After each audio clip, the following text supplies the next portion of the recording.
Hi everyone, कैसे हैं सब। उम्मीद करता हूँ कि सब खैर खैरियत से होंगे।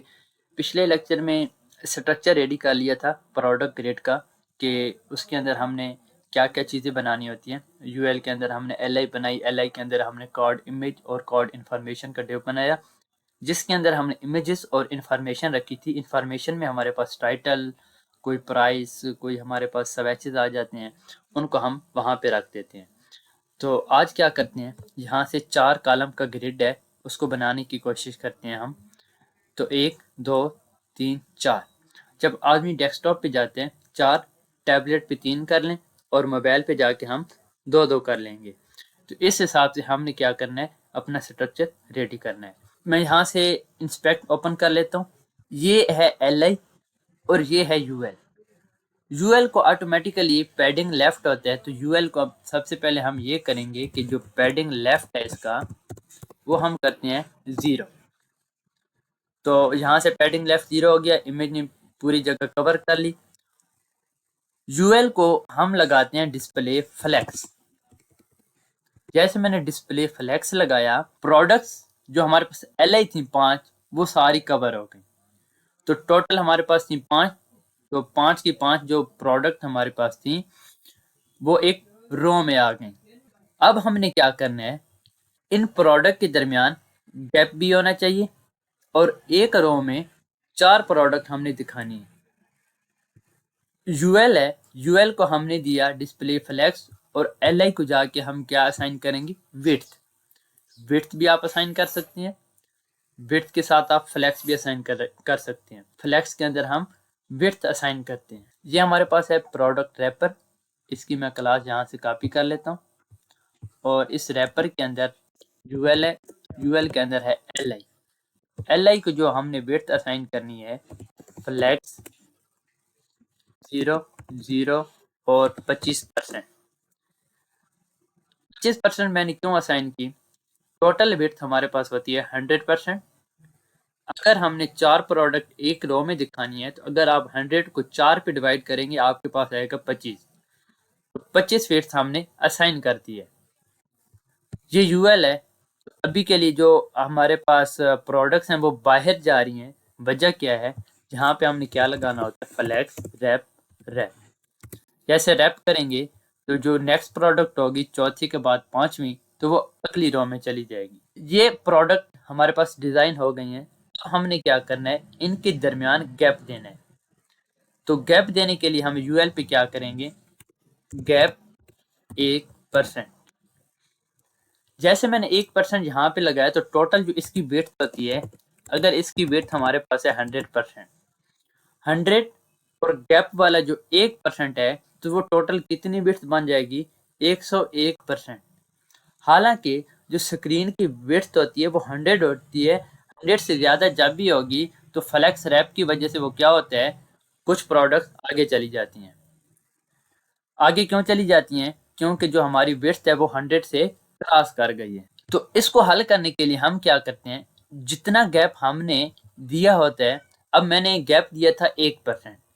तो ये देखें, ये एक प्रोडक्ट है, तो ये गैप आ गया, एक ये गैप, एक ये वाला गैप, और एक ये वाला। तो टोटल कितने गैप हो रहे हैं यहाँ पे, तो टोटल 3 गैप बनते हैं। अगर 4 कॉलम है, 4 कॉलम के दरमियान 3 गैप बनेंगे, तो ये 3 गैप हैं। और मैंने टोटल गैप कितना दिया, पूरे एक रो का गैप था 1%। अगर 1% का टोटल 4 कॉलम है, तो अगर 1% को हम निकालें, 4 पे डिवाइड करें, तो हमारे पास आता है 0.25। तो 0.25 यहाँ पे आएगा। अब एक रो का टोटल गैप कितना है, 1। तो एक यहाँ पे भी डिवाइड होगा, एक यहाँ पे भी डिवाइड होगा, एक यहाँ पे भी डिवाइड होगा।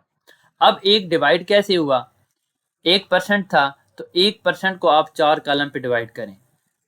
1% है, अगर 1/4 करेंगे आप, 1/4, तो आपके पास जो आंसर आएगा वो आएगा 0.25%। तो 0.25 इस पे भी आएगा, 0.25 इसमें भी आएगा, और 0.25 इस कॉलम में भी आएगा। तो जो हमारी स्पेस होती है वो 3 जगह पे होती है, 4 जगह पे नहीं होती। तो अगर हम इन तीनों स्पेस को जमा करें 0.25, 0.25 और 0.25, अगर इन तीनों को अगर आप जमा करेंगे तो आपके पास आंसर आएगा 0.75। तो जो हमने यहाँ पे गैप देना होता है उस गैप को इस विड्थ में से हमने करना होता है माइनस।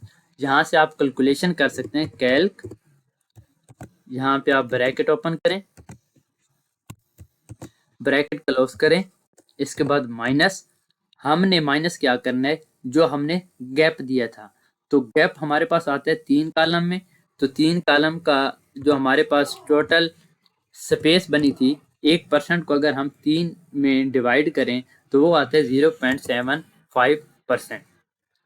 तो जितना आपने गैप देना होता है उतना आप अपनी लिस्ट में से जाके माइनस कर लें।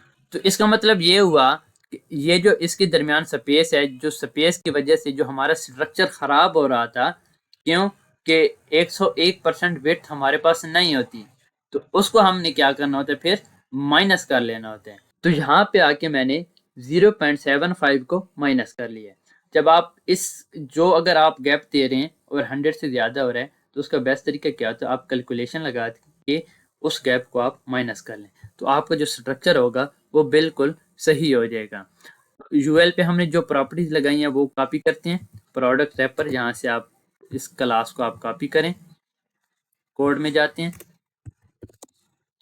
एक है हमारे पास यूएल और इसको दोबारा कॉपी कर लेते हैं, और एक हमारे पास है एल आई।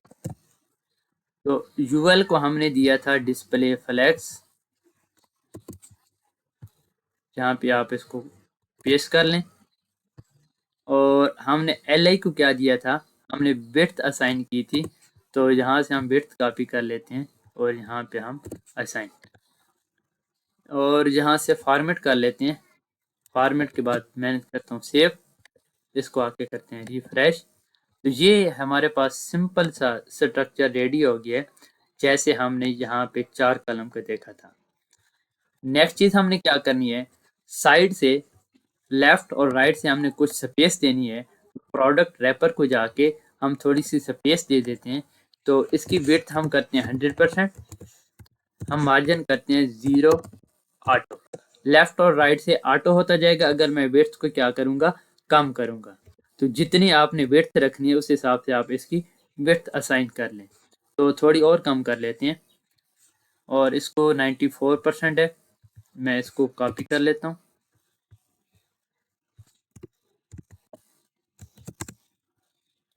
और यहाँ से हम इसकी विड्थ वगैरह कॉपी करके हम रख देते हैं इसके अंदर।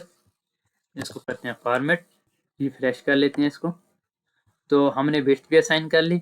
ये स्ट्रक्चर तो रेडी हो चुका है। नेक्स्ट इसमें हम देखते हैं कि बॉर्डर रेडियस है, तो इसकी जो जितनी भी इमेजेस हैं उनको हम जाके बॉर्डर रेडियस दे देते हैं। ये प्रोडक्ट इमेज है, प्रोडक्ट इमेज का जो हमने कोड लिखा था यहाँ पे, इसको हम करते हैं बॉर्डर रेडियस 10 पिक्सल। जितना आप रेडियस इसको देना चाहें आप इसको रेडियस दे सकते हैं। ये बॉर्डर रेडियस आ गया। तो बहुत सारी चीज़ें हमारी सॉल्व हो चुकी हैं, इनके दरमियान स्पेसिंग है और उसको हम देखेंगे। और हमने इसके जब इसके ऊपर होवर होगा तो होवर पे हमने दूसरी इमेज लेके आनी है। आज के लेक्चर में अगर कोई भी इशू है, कुछ चीज़ समझ नहीं आ रही, तो आप मुझे मैसेज कर सकते हैं।